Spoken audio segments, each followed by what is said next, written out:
Let me begin by mentioning that I have no personal recollection of this experience, as I was barely 2 years old at the time and had only just begun to take my first steps when this event occurred. My mum didn't tell me this story until I was 32 years old and getting married.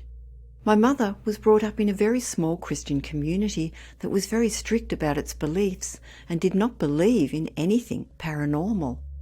Her belief was that our souls remain dormant until Judgment Day. Therefore, there exist no ghosts or spirits that dwell in our realm to haunt houses. Yet, even 30 years later, her voice trembled with terror as she recounted what had happened. Even my mother, whose voice is often regarded as loud, was reduced to a whisper and her skin drained of colour as she described it to me. I trusted her implicitly then, and I continue to do so now. My mum never entertains things of this nature. I'm just thankful I wasn't old enough to remember any of it. In 1988, my parents had another child, my brother. We'll call him Victor.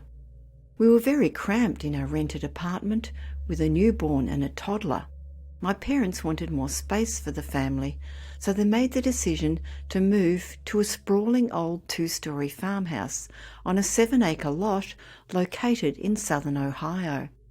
The property was very rural, and it took nearly an hour to travel to the nearest town. My mum told me that I was petrified upon seeing the house for the first time. I was inconsolable, in tears, and making comments like, "I don't like this mean house. This mean house is ugly. I don't like it. This house scary, Mama. I don't like it." My mum said that this behaviour was not like me, but after several weeks my tantrums stopped, and so she simply attributed it to the stress of the change. Now, this property was as dilapidated as hell and in an incredibly remote location. The kitchen was located at the back of the house, and until recently, prior to our moving in, had an old but still operational wood-burning stove up against the wall at the back. A couple of months before we moved in, this had engulfed the back wall with fire, causing extensive damage. Much of the damage was not repaired, so my parents were able to get a very reasonable rental agreement. Upstairs on the second floor, there was a locked room located directly above the kitchen. The landlord said that the fire had caused severe damage to the room, but her son, who had been responsible for the repairs, said that the only remaining damage was in the kitchen, since it was the only room damaged too extensively for him to fix. Regardless, the landlord made it clear that the room was restricted, and my parents abided. I will say, though, if it were me, I would definitely have taken a peek, that's for sure. I grew up hearing stories about the farmhouse, old and decrepit, with the unsettling door.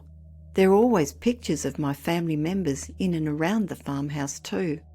We had only been living in our new house for a few months when on one particular occasion my mother and I took Boss, our pit bull Doberman cross dog, out into the yard. My mum was drying laundry on the line while I was playing with Boss on the ground.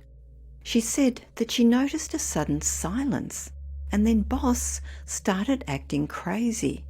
My mum observed this, although she was quite an appreciable distance away. Approximately 500 yards to the left of the house was a small duck pond.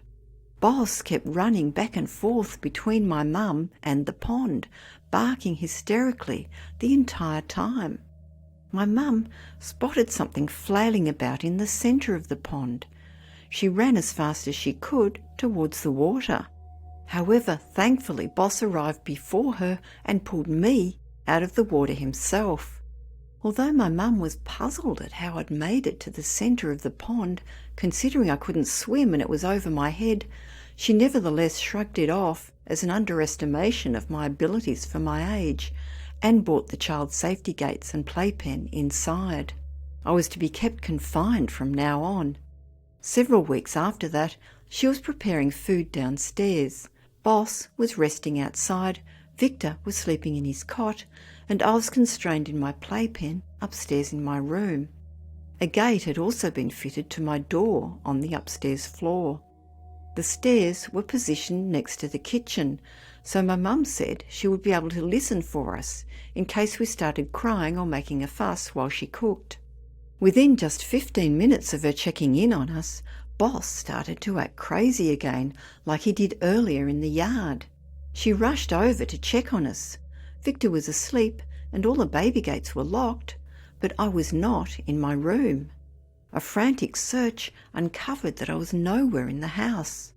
My mum was suddenly reminded of Boss saving me from drowning earlier, and she rushed outside to see what he might try to tell her now. She said he was sprinting around in circles in our yard, barking erratically. When she exited the house, he hastened to the right, opposite the pond. He would sprint in front, turn to face my mother, and then bark at her, pause for her to come closer, before dashing off again.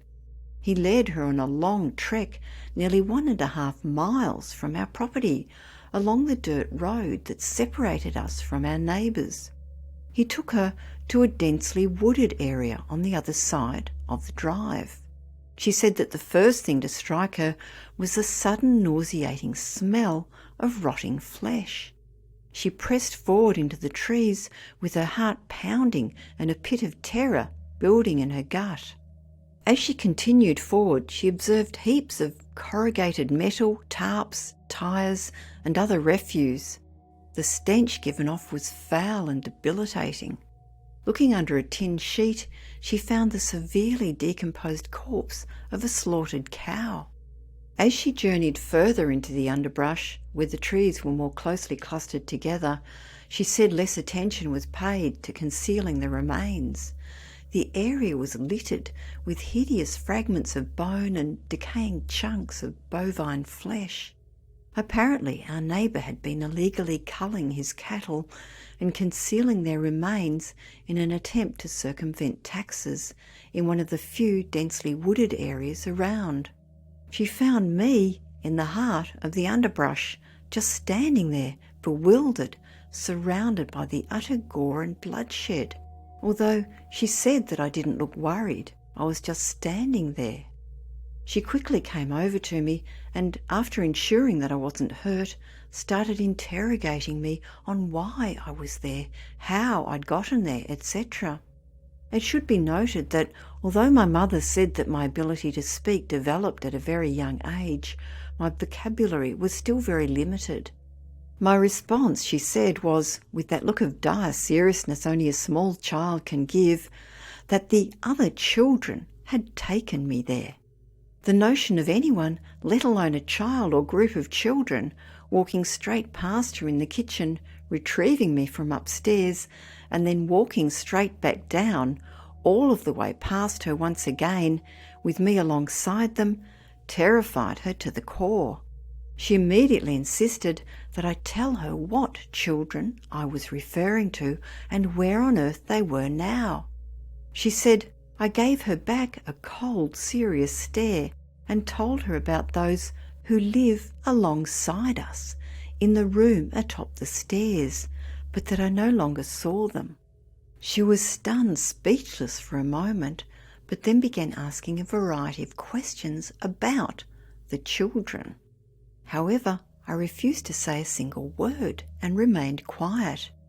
She told me that each time she would try to probe me for details about the event, I would simply stare back at her with that same solemn look, all the while keeping my mouth shut. She said that this was the case every time she mentioned it to me, further reinforcing her confusion. After the incident, she promptly started urging my dad for us to move nearer to the town. Although the event of me finding myself in the pond was highly improbable, it was at least slightly possible. However, my mother remains adamant that there is no way on earth that a toddler of just over 2 years of age could have ever conceivably navigated her way alone for 1.5 miles into a slaughter yard concealed by thick forest and dense underbrush. She insists that I could not have known about its existence, let alone been able to open and close the child-proof gates, descend the stairs, evade her, and arrive at this location, almost 2 miles away, within 15 minutes. Again, I was barely 2 years old and as uncoordinated as most toddlers my age. As I've said, she remains deeply affected by this 30 years after the incident. From my own point of view, I can safely say I haven't the slightest clue of what transpired on that day. Although I have considered hypnosis, I haven't yet concluded if the incident is something I even want to remember. Perhaps it's best left a mystery, as whatever the hell those entities were, I highly doubt they were children.